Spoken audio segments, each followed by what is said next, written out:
Welcome to Studio Movie Recap. Ready for another quick rundown of an awesome movie? Let's dive right in, and if you enjoy, don't forget to like and subscribe for more recaps. The population of senior citizens is becoming a strain on the economy, so the government has legalized assisted suicide plans for people older than 75 years in Japan. A young man has broken into a nursing home with a double-barrel shotgun and slaughtered all the senior citizens residing there. After committing the atrocity, he prepares to shoot himself in the head, but before doing so, he records a final message.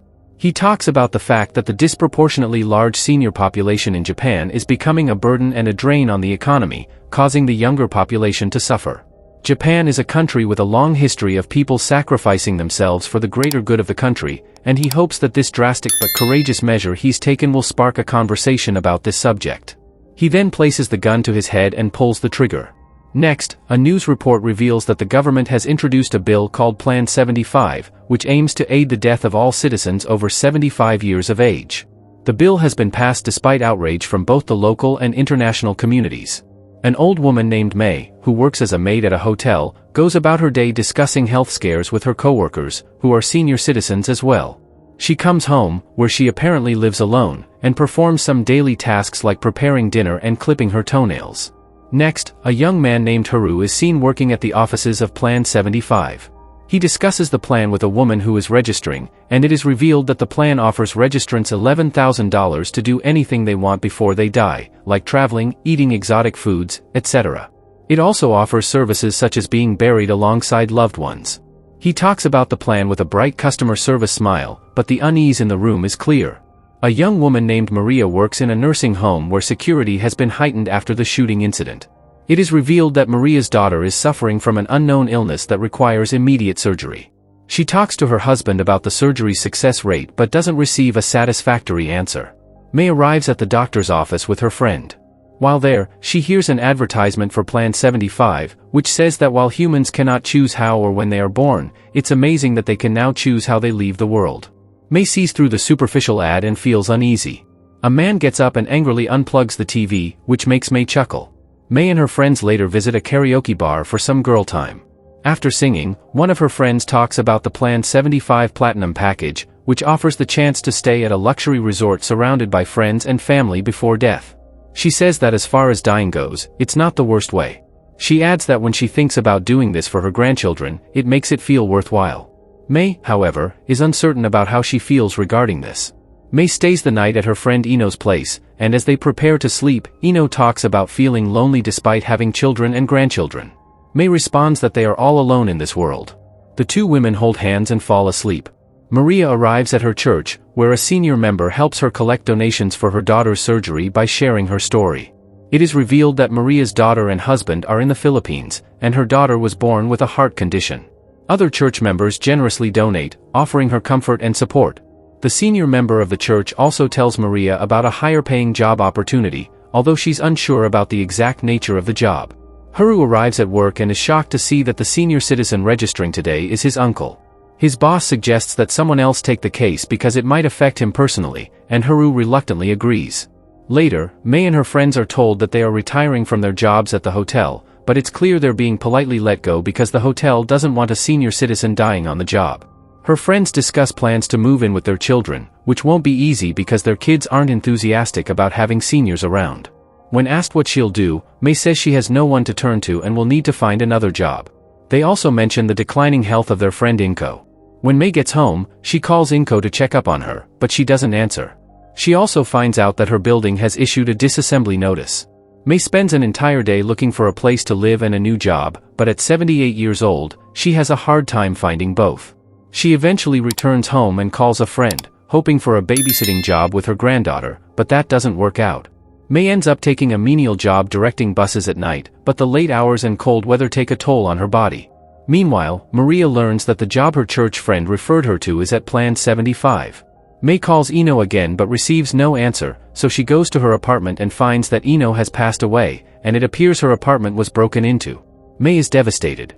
Hiromu visits his uncle's house and spends time with him, learning that his uncle worked as a builder all his life. His uncle asks about his parents, and Hiromu reveals that his father died and his mother remarried. Hiromu notices that his uncle is living in poor conditions. His uncle watches the news, which reports the success of Plan 75 and mentions that the government is considering lowering the eligible age to 65 next year. Haru leaves, feeling uneasy. Mei visits the Department of Social Assistance to inquire about welfare housing, but the welfare consultation counter is closed. She leaves and goes to a park where volunteers hand out soup to the homeless. Haru is volunteering there and assumes Mei is destitute when he brings her soup. Realizing this is where her life is heading, Mei signs up for Plan 75. Meanwhile, Maria's job at Plan 75 involves dealing with registrants who have no family, meaning their funeral and cremation are handled by the government. She notices a coworker stealing from the deceased and, despite her initial objections, ends up taking a watch. Mei learns that Plan 75 provides a support staff to talk to, and she spends her time on the phone with them. She shares that her marriage was arranged and that she had a baby who passed away due to a complication at birth. Unfortunately, her phone calls are limited to 15 minutes. Mei requests to meet the support staff girl in person, and although the girl agrees, she warns Mei that it's against the rules. Mei and the support staff girl have a fun evening at a bowling alley, with Mei even bowling, much to the appreciation of the young crowd. Mei gives the $11,000 from Plan 75 to the support staff girl, having no other use for it. Meanwhile, Haru sets up a Plan 75 information stall, which is attacked by a disgruntled member of the public. At the office, Haru discovers that the ashes of the cremated are disposed of with industrial waste, leaving him conflicted. Mei is excited to tell the support staff girl about her day, but the girl reminds her that tomorrow is her scheduled death. She has an obligation to inform Mei to leave her apartment unlocked for a Plan 75 employee to empty it out. The girl, clearly attached to Mei, struggles with this but stresses that Mei can opt out at any time. Mei expresses deep gratitude to the girl for keeping her company in her final days. The call ends, and Mei feels the weight of her decision. The next day, the support staff girl tries to call Mei from her personal phone, but Mei has already disconnected it and packed up her belongings. The girl has a hard time processing this as she eats dinner alone. The next morning, Mei wakes up in her emptied apartment and watches her hand move, trying to comprehend that soon it will no longer have life in it. She goes through her morning routine and prepares for her final day. Mei takes in the world one last time, observing children playing and feeling the sunlight on her face as she rides a bus. Meanwhile, Haru takes his uncle to Plan 75 for his scheduled death, hoping his uncle might change his mind, but his uncle remains committed. As they eat lunch, Haru buys his uncle sake, which makes him sick, but he still wants to proceed with the plan. Haru eventually drops him off at Plan 75. Mei arrives at Plan 75 for basic tests and is given a heart monitor, which amplifies her awareness of what's about to happen. In the cubicle next to her, Haru's uncle is given the medication to stop his heart. As his heartbeat slows, he locks eyes with Mei, and she watches the life leave him. It's a heartbreaking moment. Haru, driving home, suddenly has a change of heart and races back to Plan 75. Upon arrival, he finds his uncle lifeless and decides to steal the body, wanting to give him a proper burial. Maria catches Haru in the act but, understanding his situation, helps him load the body into his car. Haru tries to book a cremation, but the earliest available appointment is 4 days later. There is one appointment available that day, but it's far away. As Haru drives, he's pulled over for speeding. The officer assumes his uncle is just sleeping and lets him go.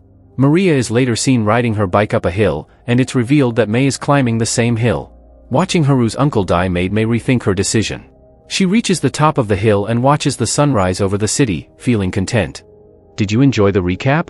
Don't forget to like and subscribe, hit the notification bell to be updated next time we drop.